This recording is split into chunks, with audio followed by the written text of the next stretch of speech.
Let me ask you about the story that you have told that's a really difficult story, awful story, but about the boy who you were in contact with who was killed, shot to death. What happened? So, this little boy is similar in age to my son, brown eyes. My son has brown eyes. I see my son's face when I look at him. This little boy, he's not ISIS. He's not a combatant. I didn't get this secondhand. I didn't see it from afar and then assume I saw it.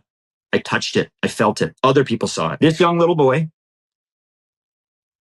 his name is Amir. I know that because when he walked over from the crowd of people, he walked toward me. We thought maybe he was hurt or maybe he was asking for some more food because all he had in his arms was a small bag of rice, half a bag of flour, some lentils that he had picked up from the ground. He didn't have much. And we thought maybe he was asking for more food or maybe he was hurt. We notioned him over and he came up and he extends his right hand. This young boy holds his hand and he kisses it. Then he comes to me and he holds my hand and he kisses it. In Arab culture, that is a very significant sign of respect. As he was standing there, we were both looking at him and he was very emaciated. He had no shoes on. He's standing there and I put my arm on his left shoulder and I look at him and I can feel the bones in his shoulder. I can feel the weakness in his arm. I can feel the vulnerability. I can feel the desperation. I'm looking at him in the eyes and then I say to him, I said, people care. America cares. You're not going to be forgotten. People in the world care. And he doesn't speak English and I don't speak Arabic, but the connection we had in looking at each other, he felt for the first time in a long time that there was someone that cared. And I got down on a knee to his level. And the items he had in his hand, he sets them down on the ground. He raises his hands and they're small, fragile. You can see bones sticking, just the bones through the skin. And he places his hands on my face and he kissed me. He looked at me in the eyes and he says, thank you. He said it in English. Like,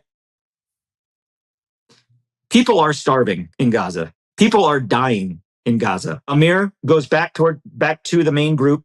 And he goes out the exit. Coming in and going out, they're tied right back into the active combat zone. And there's an IDF combat outpost just off the corner of SDS-2. So the IDF are shooting at the crowd that's leaving. As the crowd left and they would hit the Marag corridor to go west, the IDF would shoot at them. And the bullets start hitting off the ground. There's video of this. It's on the BBC video. Hitting off the ground, see dirt flying up. So when I heard the gunfire kick off, the automatic machine gun fire, I thought we were under attack. I thought something had happened. And I see the shooting keep going on, like just the rap and Palestinians dropping on the side of the road. So Amir didn't make it home. He walked 12 kilometers to get some food, picked up scraps off the ground. And when he left, he was killed by the IDF. Good afternoon. I'm Chapin Fay, spokesperson for the Gaza Humanitarian Foundation. Several weeks ago, Tony Aguilar, a disgruntled former contractor who was fired for misconduct, went on a media tour filled with reckless, false claims about GHF. He revealed sensitive operational details that endangered the lives of his former colleagues, and most importantly, the aid seekers they serve. But the most dangerous lie he told was the story he invented out of whole cloth about a boy he called Amir, who he claimed was gunned down by the IDF in front of his eyes outside a GHF site. He said the boy kissed his hand and thanked him, and that these were his final words. As recently as yesterday, Mr. Aguilar has continued to embellish his story with every telling, recently saying Amir was shot in the torso, in the leg, and that he watched him die. Here's a clip.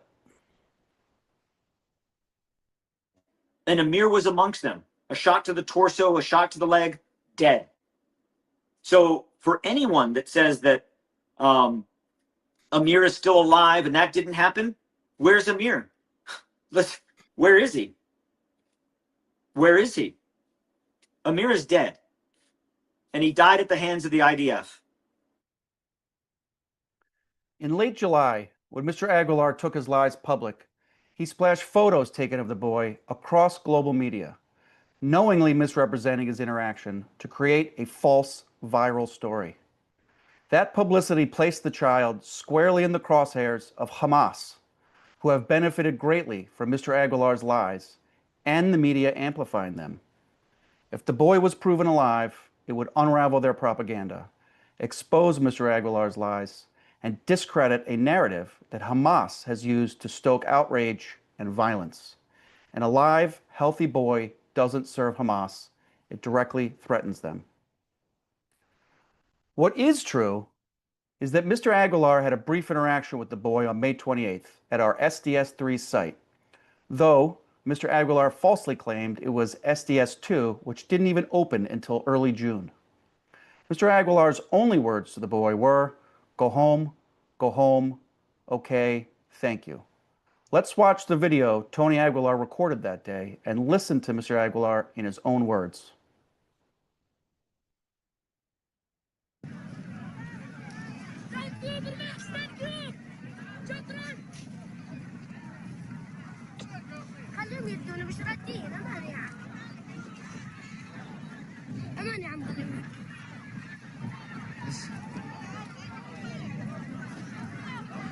This little young man here, obviously pretty young, he has food.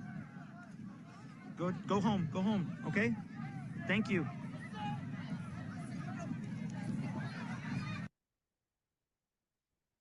After that interaction, which lasted mere seconds, and in which no meaningful dialogue occurred, the boy returned to his stepmother's home unharmed, where he lived until July 28th, the same day Mr. Aguilar unleashed the boy's photo across the globe.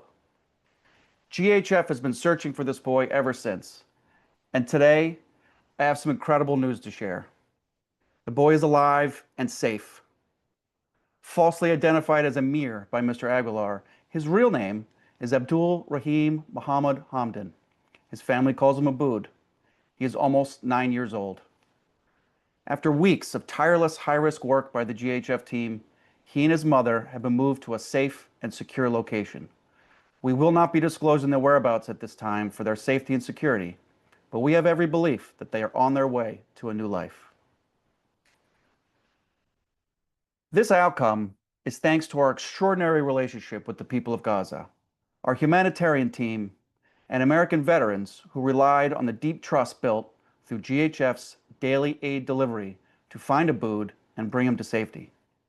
They followed every lead, engaged in dozens of conversations with the community, and ultimately confirmed Abood's whereabouts through his stepmother, extended family, and finally his biological mother.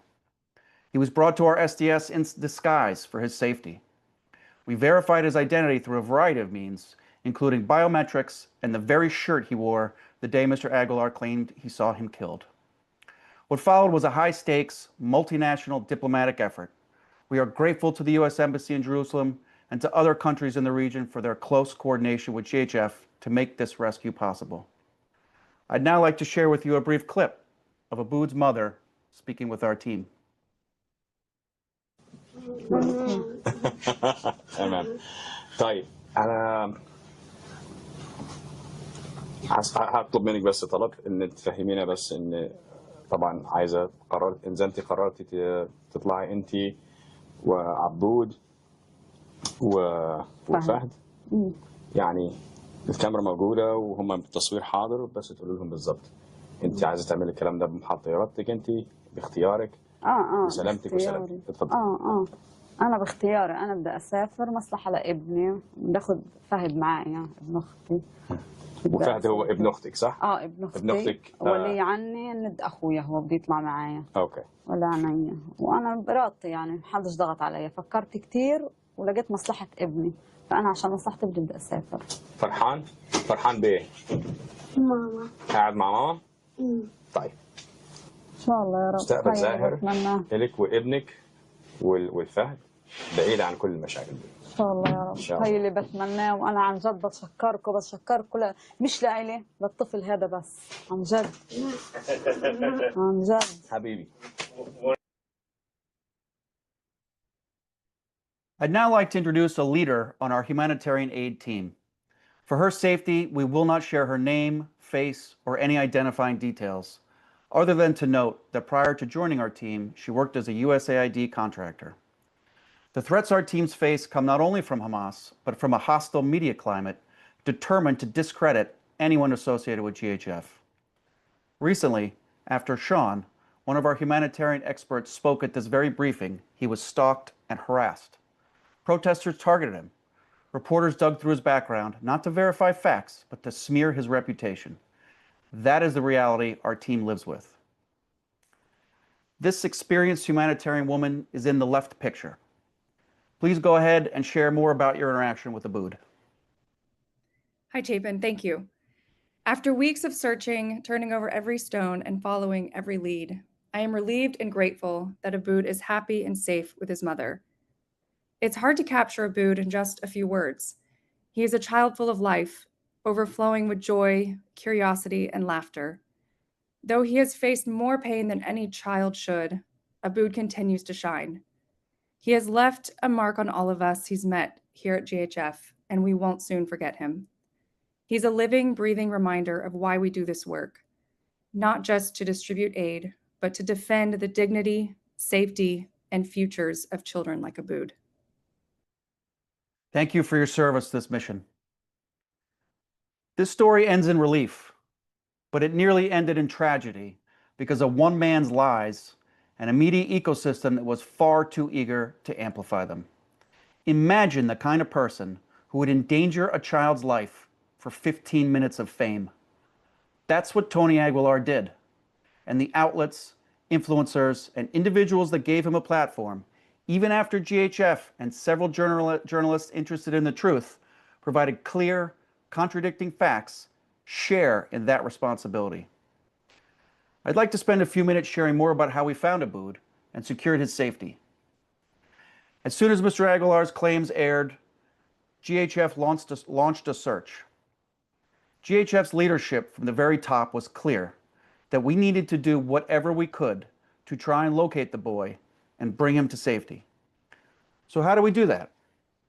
Because so many people rely on our sites every day, our team has built deep relationships within the community based on trust and mutual respect.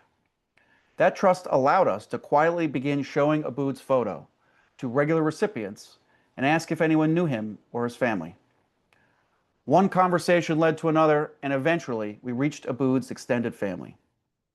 Our team, some of whom have backgrounds in hostage rescue, led a careful, step-by-step process to safely find Abood. We interviewed relatives, building a fuller picture of the family structure and Abood's whereabouts. We traced his steps from the day of the alleged incident to the day he ran away from his stepmother's home on July 28th to be with his biological mother. After further discussions, Abood's biological mother agreed to bring him to us in disguise. All the while, our team monitored Mr. Aguilar's media appearances, which over time were becoming more radical. We assessed Hamas's likely response. The risk was escalating quickly, and so we took action. Abood and his mother were evacuated to a secure location. We have known Abood was alive for weeks now. We could have exposed it sooner to protect our own reputation and discredit Mr. Aguilar, but safety came first. That decision guided our investigation, planning, and international coordination. And we succeeded. He is alive. He is safe. Today we celebrate this outcome, but we don't forget the cost. This child is alive because of quiet, determined work by people who choose service over spotlight and truth over theatrics. But make no mistake, this boy's life was put in danger by one man's reckless lies and a media ecosystem that failed its most basic test. From day one, there were verifiable facts that were ignored. The wrong location Aguilar cited, the circumstances of his termination, the counter testimony from his colleagues, and his erratic behavior. None of it stopped the headlines. Tony Aguilar's 15 minutes are up. He should be held accountable. So should the platforms that handed him a megaphone, the media outlets that ran his false claims without a shred of verification, and the public officials who echoed them without asking a single question. Every single one of them owes Abood and the public a retraction. And one final question for those who believed and repeated this lie. If you were so easily convinced by this story, one so completely false, what else have you believed about GHF that simply isn't true? We'll leave you with that. As for us, today, we're celebrating Abood's safety and preparing for tomorrow's aid delivery.